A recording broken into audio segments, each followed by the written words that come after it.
Hi, Maggie. Hi, Ellen. Thank you for joining us for our Meet the Artist interview series. Yay. This was inspired by your Instagram posts, so that's like extra fun, but we'll get there. Okay, so first off, how old were you when you started taking ballet? Yeah, I started like creative movement classes. I think I was like three years old. And So did you want to, or did someone just put you in? my older sister, she danced as well, and my mom was like, "Well, if I'm driving to the studio every day, I might as well put you in classes as well, just to have us both entertained at the same time." And we were always dancing around the house and stuff, so I think it was like another way for us to get our energy out and um, yeah, help It's a my mom classic out with her story. day. Yeah. So you were three-ish. So how old were you when you felt like this was what you wanted to do? I was probably like 12 or 13.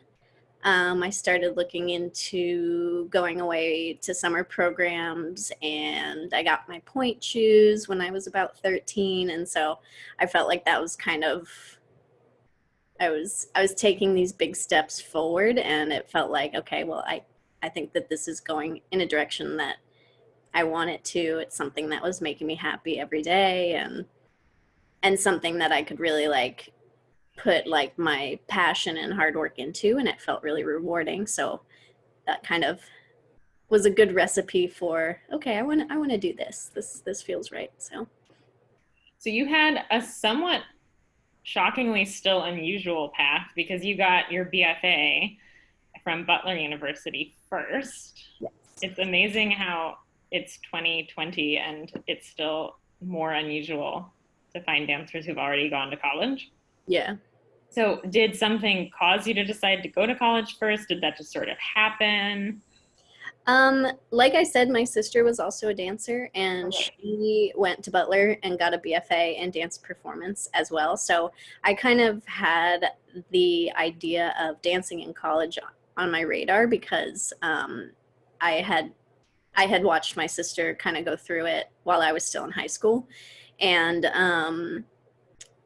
graduating from high school, I knew that I wasn't really ready to go into full-time dancing. I wanted an education, and I wanted to keep dancing, but also like find opportunities to um, make friends that maybe weren't necessarily dancers. And that kind of put like the career of dance into a different perspective for me, because I think that I was able to like put myself in a college atmosphere while still training in ballet and dance as much as I had throughout high school, if not more.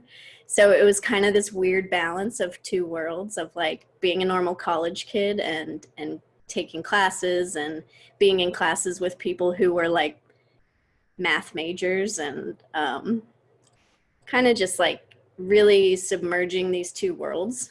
Um, so I think that the appeal of dancing as much as I wanted to while still getting an education and being surrounded by different people was really appealing to me. I kind of needed like a stepping stone between high school and a company. So for me, that was the perfect choice, and I feel like it's nice to have like all those college courses out of the way. If I ever did want to go back to school, it's done. And Were there any drawbacks, do you think?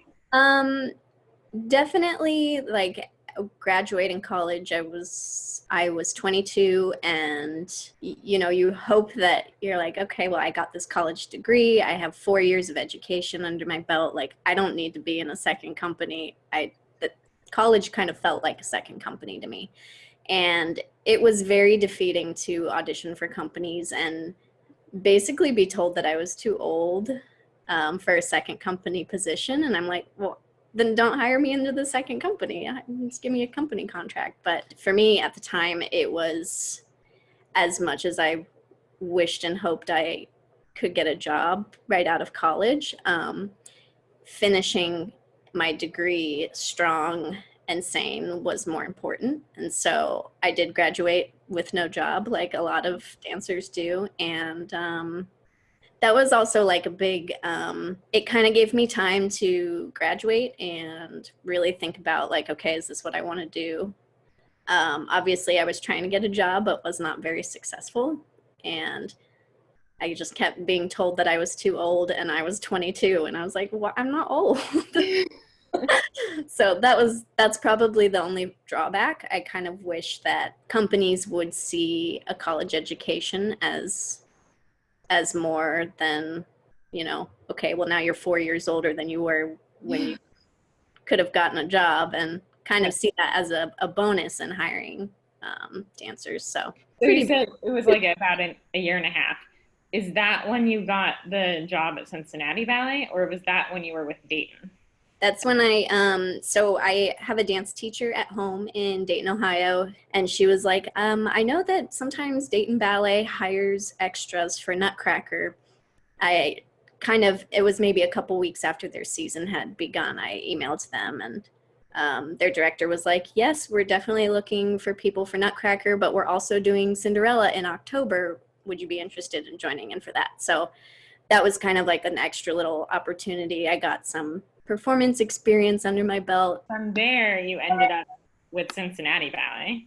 Yeah, right? So, yeah, my contract with Dayton Ballet only lasted through to the end of their Nutcracker performances. So that was nice because I felt like I did get back in shape, and I got the performance experience. I added to my resume, and then come, January, February, I was ready to start auditioning, and I felt like I could confidently like go into an audition and not be like, oh, I haven't danced for a year and a half, and let's see how this goes. But yeah, so I auditioned for quite a few companies, and ended up getting a second company contract with Cincinnati Ballet. And so Cincinnati Ballet has a main company and a second company, but the second company is more professional.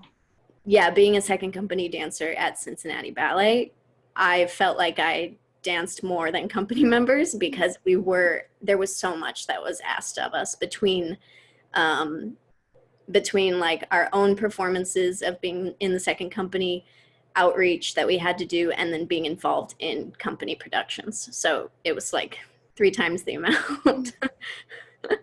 So you got a lot of performance experience, it sounds like. Yes, yeah, that was probably one of my favorite things about being a part of that organization, is that I performed a lot, and I got to be involved in a lot of experiences that I could easily add to my resume, and being in a company that big, I was able to learn pieces that were catered to bigger casts. Like I got to learn Ohad Naharin's -16, and I got to do Ruby's and Serenade, and like these big, beautiful pieces that require so many people that they're like, okay, well, once we cast every company member, now we'll dip down into the second company and like bring those dancers in as well. So that was a really good opportunity for me to get to perform some of these pieces that I don't think I would perform anywhere else. So second company, it seems like the pros are the range of performing experiences. Mm-hmm. What are the drawbacks? Oh, the paycheck, or lack of. And then just knowing that at the end of the season, the likelihood that you'll get a contract within the company is very, very, very small. It's a lot of work, and that you get tiny little bits of satisfaction throughout it. But at the same time, it was very stressful to feel like, okay, I'm doing all these things, I'm dancing just as much, and then in the end knowing that like you weren't going to get a job. And then you're 26, 27 years old and you still don't have a job with the company. And so that was definitely like a mind game for kind of the 2 years that I was there. Well, the good thing is that position in the second company brought you to Smuin. Yes. So my the artistic director of Cincinnati Ballet, Victoria Morgan, and Celia they're friends. They're good friends. So when I was at the end of my second season with Cincinnati, and they didn't have contracts to hire me, I was basically like, I need help. Like I need to get a job. And so Victoria ended up contacting Celia, and Celia was like, yeah, we would love to see her if she wants to come and take class. And so I really do, yeah, I believe that it's all about, in a lot of circumstances, it's not about how good you are or being in the right place at the right time. I think it's all about who you know and who can help you along the way. I mean, I had sent my stuff to Smuin to audition, but I hadn't heard back. I just never heard anything. And having Victoria Morgan kind of like poke a little bit and be like, hey, can you look at her stuff? It definitely helped. I mean, I wouldn't have gotten the audition otherwise, and I wouldn't have been given the opportunity to even come and take class. So it's all about who you know anymore. It really is. Ballet just so feels like that. With Yeah. every element of it almost, I think. Probably choreographers say the same thing. Yeah. So are there things that you feel ballet has given you that are real positives overall? Like that you can apply outside of ballet, maybe I should say.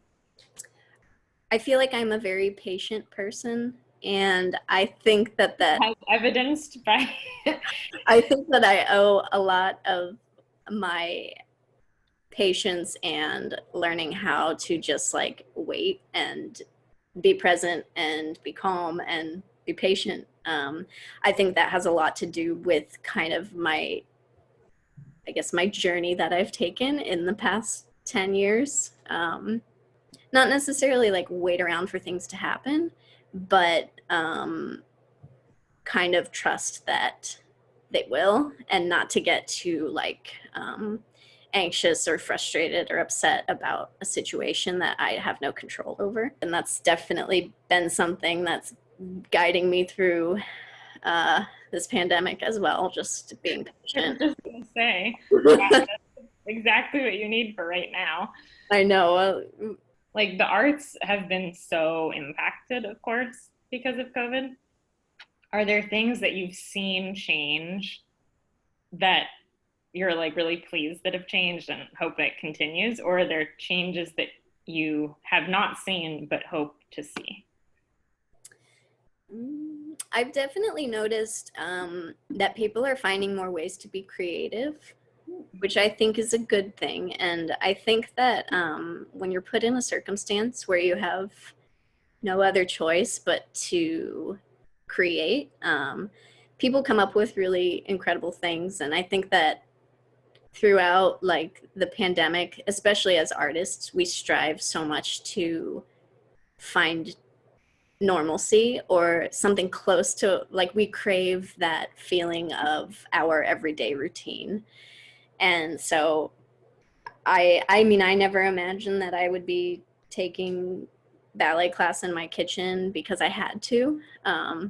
But, you know, across the country, everyone just kind of, it was this cool, like, community sense of like, okay, we don't have any other choice. So we're going to go through this together. And I think through that, people found ways to be creative, whether it's like creating dance films or doing these online Zoom classes that benefit something totally outside of what they know. I think using our art for the betterment of the community around us, I think is something that maybe before we were, I don't know, maybe we're like a little bit selfish with our own art, which I think is such an artist thing to be. But I think through the pandemic, we've kind of broken down that wall of like, yes, we are doing this for ourselves, but we have to do it for everyone else too, because we're all kind of going through it. You're an incredibly creative person. So I know I think your primary hobby is not hobby. Sorry, I don't know if it's a hobby. Your primary other thing is photography. And you've done a ton for Smuin, especially recently, which is so awesome. It's been featured on all of our social media pages. And you've been doing the Smuin Spotlight series where you introduce each of the company dancers in a location in the city, which, as I referenced earlier, is what has sort of spawned the idea for this interview series. Tell me about photography. When I was in high school, I had to take a graphic arts class, and we learned about like mechanical drawing and screen printing and darkroom photography, and those were kind of like the three elements of the class. And yeah, I've always kind of loved photography as like a hobby, I guess. But I'm also like just in life in general, I am such a nostalgic person. And I also grew up like with my parents taking photos of everything and having like really exciting and beautiful photos of like my grandparents as kids and my parents as kids. And like I think the want and the need to continue that like visual history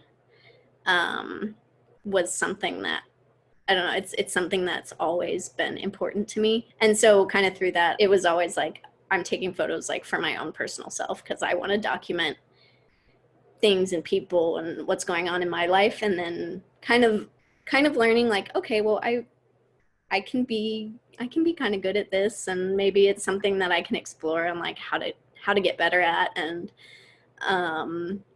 then having people be like, oh, I love your photos, and then be like, oh, is that a thing? Being a part of a ballet company, there's so much going on all the time. There's so many opportunities to create art and to portray it in a visual way for people to enjoy. And I've been really, really happy that I've been given the chance at Smuin to kind of explore that even more, and have the opportunity to take photos of my coworkers who are all just beautiful people, and kind of capture these moments that nobody else would see. I think it's so funny how you keep talking about like the sort of the tangible element, even if it's not printed, right? A photo is something you can like pinpoint, whereas every performance is so ephemeral. Yeah. So you've got both sides. You want to be able to hold on to it, but you can't hold on to the show. So Yeah. hold on to the picture. Yeah. Do you think photography is something you would do long term? Yeah, I think it's something that I'm always learning more about, and I feel like not that I'm not good enough to like turn it into a career, but I don't think I've like gotten to the point where I'm like, okay, I would make people pay for this. But you do other art? Am I correct in thinking you also draw or illustrate, Yeah. etc.? Yeah, I like watercolor painting a lot. Um, that's kind of something that I have done forever, but a lot, through high school as well. It was just basically like between the art room and the dark room. That's kind of where I lived, and there's like that's like my therapy, just like sitting down and painting or drawing or kind of being creative and being able to like turn my brain off from everything happening in the world. Yeah. That's kind of how I deal with it. So painting has always been something that's been equally as important as dance to me, I think. Okay, so last question. And you can sort of pick which direction to go here. You can either give me a favorite ballet you've danced or choreographer you've worked with, or a dream ballet to dance or choreographer to work with. I feel like there are so many people I want to work with, so I will go the other way and praise something I've already done. and this kind of circles back to, I guess, another positive about going to college, just being able to perform things that you would probably never get the opportunity to do. When I was a sophomore at Butler, I performed in Por Vos Muero by Nacho Duato, and that wasn't like my first experience with like contemporary dance or contemporary ballet, but it was this like very specific blend of ballet and contemporary dance that like it meshed so well together, and it felt like that feeling of moving like that it just felt so good to do. And I took like a deep dive into like Nacho Duato choreography and like learning different stuff that he had done that I didn't really know much about, and kind of fell in love with that style. So I'd say that that's probably my favorite piece that I've gotten to perform. So, yeah. Awesome. Thank you. And thank you for participating in our interview series. Hey.